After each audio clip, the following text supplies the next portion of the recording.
how to open and set up Wise bank account.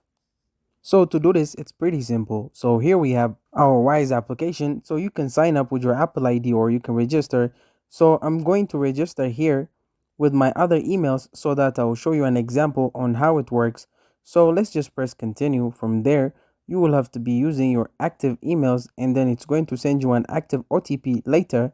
So here you want to select if you want to do a personal account or maybe a business account. So let's do personal for now.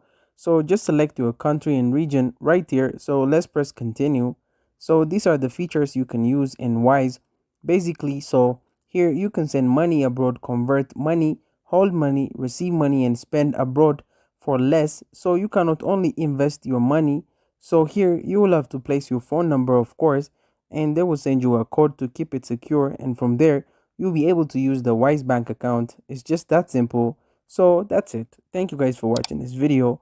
If this video was helpful, don't forget to like and subscribe to my YouTube channel.